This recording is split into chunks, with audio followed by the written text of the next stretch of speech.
1670 मध्ये तानाजी मालुसरे यांनी हा किल्ला मुघलांकडून जिंकला होता। त्यावेळी आपले छत्रपती शिवाजी महाराज म्हणाले होते की गड आला पण सिंह गेला।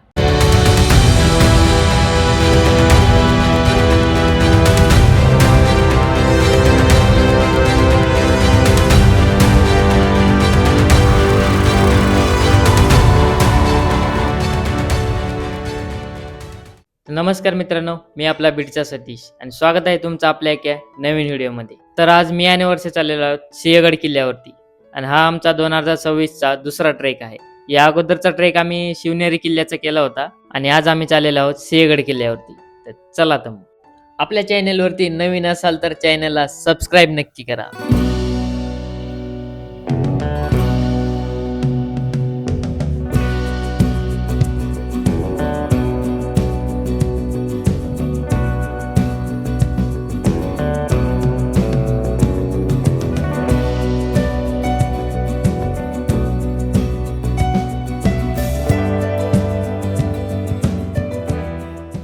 आता सध्या आम्ही खडकवासला धरणाच्या इथे थांबलेलो आहोत।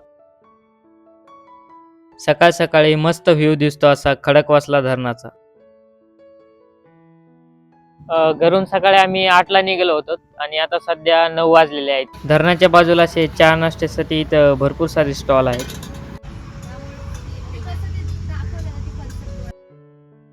या ठिकाणी बसून आम्ही मस्तपैकी नाश्ता केला। आता इथून पुढे आम्ही निघणार आहोत किल्ल्याकडे। इथून सिंहगड किल्ला आपल्याला एक 10 ते 15 किलोमीटर अंतरावरती आहे। तर मग आता भेटूया गडाच्या पायथ्याशी।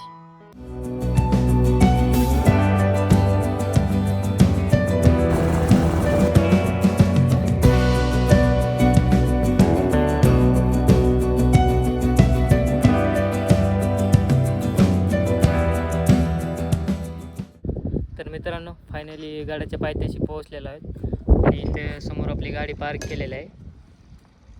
तर चला गड चढायला सुरुवात करू। गाडी पार्किंगसाठी इथे काही चार्जेस वगैरे नाही आहेत, पण आपल्याला ज्यावेळेस गडाच्या तिथं आपण एंट्री करतो ना, एकदम मेन गेटपाशी, ते तिथे आपल्याला 50 रुपये चार्ज, एक 2 व्हीलरला आणि 4 व्हीलरला 100 रुपये वगैरे असे घेतात। वन विभाग ते टीम घेते त्यांची। आम्ही घरूनच येताना पाण्याची बॉटल वगैरे घेऊन आलो, पण आपल्याला गडावरती इथं पाणी बॉटल आणि जेवणाची वगैरे पण सोय आहे। पार्किंग पासून थोडं पुढं चालत आले की आपल्याला गडाचा पहिला दरवाजा म्हणजेच पुणे दरवाजा लागतो।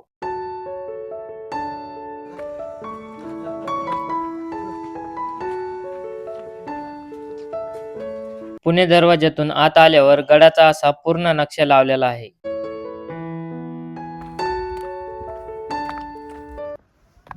गडाच्या या ठिकाणी आपल्याला पूर्ण पार्किंगचा एरिया दिसतो। आपण खाली या ठिकाणी गडाच्या पायथ्याशी गाडी पार्क केलेली समोरून आणि या ठिकाणाहून आपण गडावरती आलो होतो। या मित्रांनो, तर सिंहगडाची तुम्हाला एक थोडक्यात माहिती देतो की हा जो सिंहगड आहे तो पुण्यापासून एक 30 ते 35 किलोमीटर एवढ्या अंतरावरती आहे। डोंजे या ठिकाणी आहे। 1670 मध्ये तानाजी मालुसरे यांनी मुघलांकडून हा किल्ला जिंकला। त्यामध्ये त्यांनी वीरमरण पत्करले। त्यावेळी आपले छत्रपती शिवाजी महाराज म्हणाले होते की गड आला पण सिंह गेला। या किल्ल्याचे अगोदरचे नाव कोंढाणा असे होते, नंतर सिंहगड असे ठेवण्यात आले। गडावरती आपल्याला तानाजी मालुसरे यांची समाधी आणि पुणे दरवाज्यातून आत्ताच आपण वरती आलेलो आहे। कल्याण दरवाजा, गडावरती आपल्याला बरेचसे काही ठिकाणं आहेत बघण्यासारखे, तर ते आपण सर्व काही बघूया आज।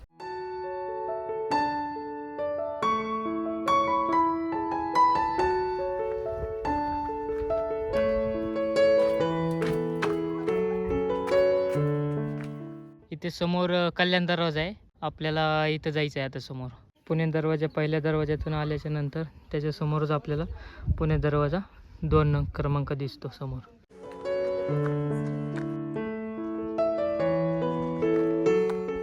पुणे दरवाजा 2 मधून वरती आल्यावर पुणे दरवाजा क्रमांक 3 आहे। या दरवाज्यावर आपल्याला भरपूर सारं नक्षीकाम केलेलं पाहायला मिळतं। पुणे दरवाजा 3 मधून वरती आल्याच्या नंतर आपल्याला तोफखाना बघायला मिळतो।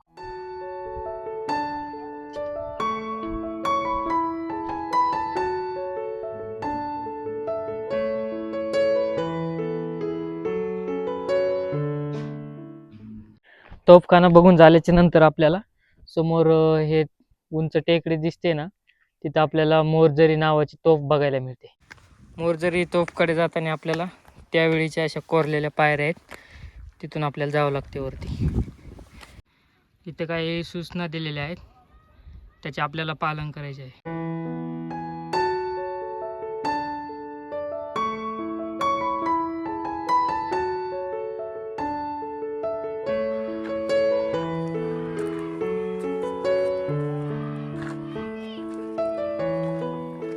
इथे लोकमान्य टिळक यांचे निवासस्थान आहे.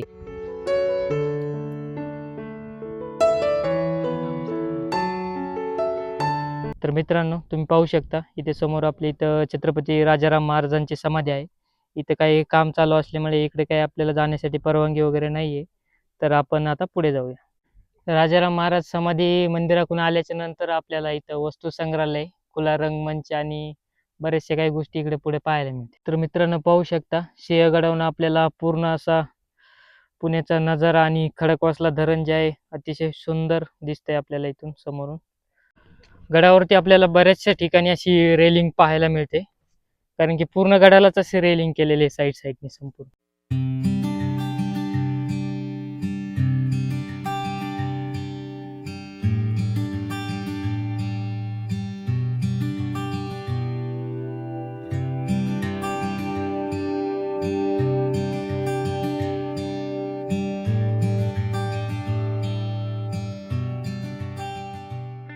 तानाजी कड्यापासून आपल्याला समोर तर धुक्यामध्ये जो दिसतोय ना असं बारीक बारीक, हा जो डोंगर आहे त्याच्या पाठीमागचा जो डोंगर आहे ना, तो राजगड आहे समोर.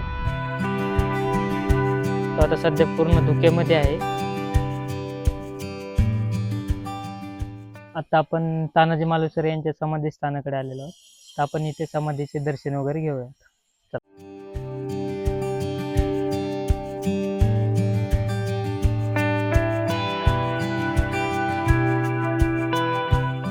इथे समोर आपल्याला लढाईसाठी सज्ज असलेले मावळे यांचे पुतळे या ठिकाणी बसवण्यात आलेले आहेत.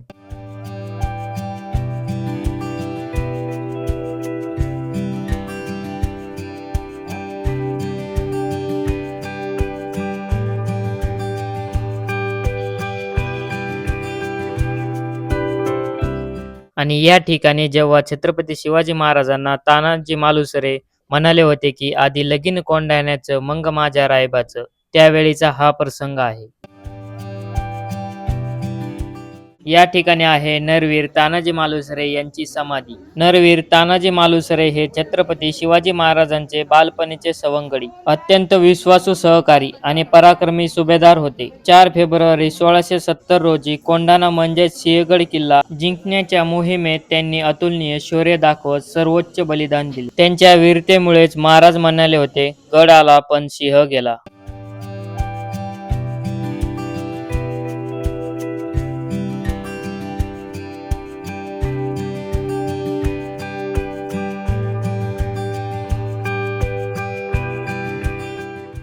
तानाजी मालुसरे यांच्या समाधी स्थानाकडून आल्याच्या नंतर आपल्याला अमृतेश्वर भैरव मंदिर हे आपल्याला लागते इथं. तर चला आपण मंदिरामध्ये जाऊन दर्शन घेऊया.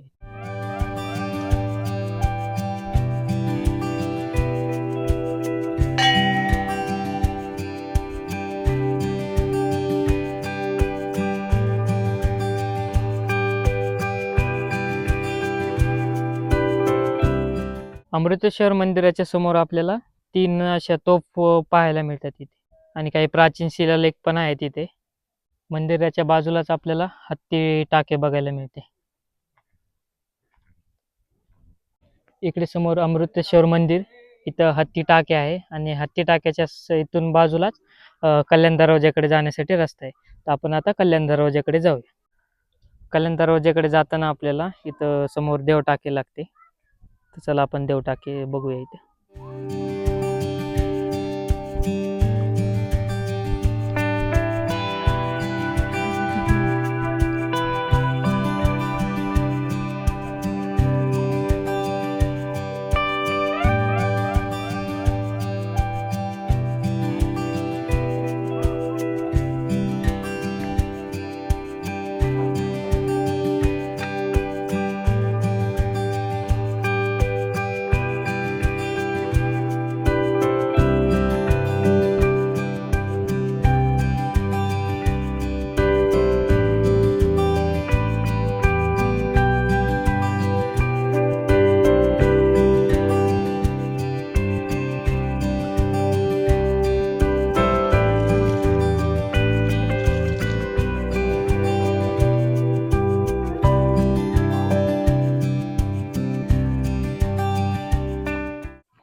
थंड आहे एकदम पाणी गार.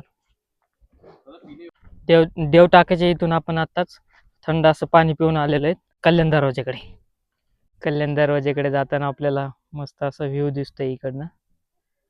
आणि आपण जिथं गाडी वगैरे पार्क केली ना ते ठिकाण पण आपल्याला इथून दिसतंय. कल्याण दरवाजाचे काही काम सुरू आहे नवीन, त्यामुळे आपल्याला काही खाली बघण्यासाठी जाता येत नाही. माझ्या पाठीमागं बघू शकता आपण, हे समोर कल्याण दरवाजा आहे. इथे काही गडाचा कल्याण दरवाज्यात सध्या काही काम सुरू आहे, त्यामुळे आपल्याला इकडे खाली येता येत नाही. पण सध्या आता दुपारच्या वेळेस काम बंद आहे, त्यामुळे आपण त्यांना विचारून खाली इकडे आलेलो आहोत.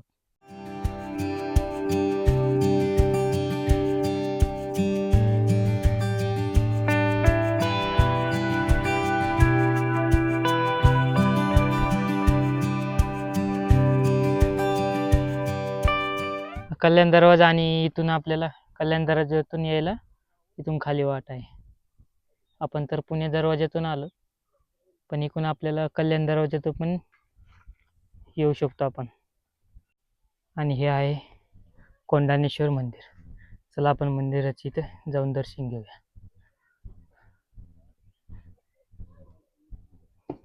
मंदिराला तर सध्या लॉक आहे.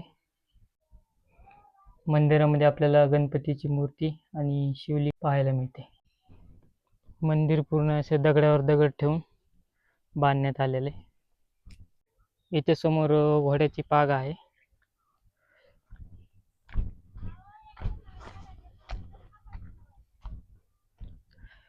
इथून असा छोटासा एक रस्ता केलेला आहे जाण्यासाठी, जाता येते आपल्याला.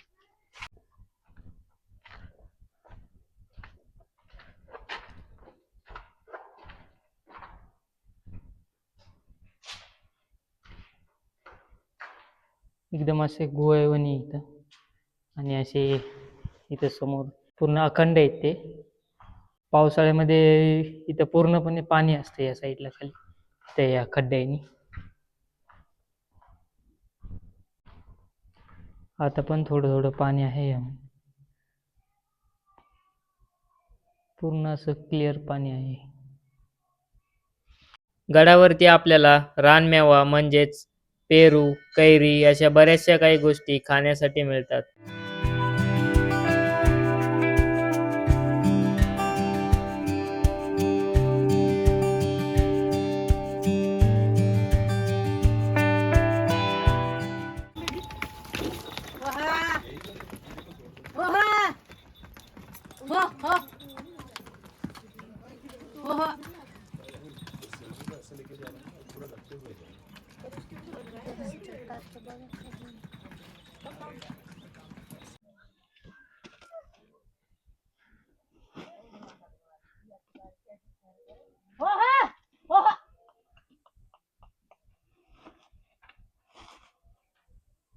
आता आमचा संपूर्ण गड बघून झालेला आहे. बरेचसे जण या गडाला पावसाळ्यामध्ये भेट देतात, कारण पावसाळ्यात या गडाचा नजारा खूप काही असा भारी दिसतो. पावसाळ्यामध्ये या गडावरती पूर्णपणे धुकं असतं. आता सध्या 4 वाजलेले आहेत आणि आम्ही निघालो आता परतीच्या प्रवासाला. तर मित्रांनो, व्हिडिओ कसा वाटला कमेंटमध्ये नक्की सांगा. पुन्हा भेटू अशाच एका नवीन व्हिडिओमध्ये, एका नवीन ठिकाणी, एका नवीन प्रवासामध्ये. तोपर्यंत स्वतःची काळजी घ्या आणि असाच प्रवास करत राहा. Bye bye.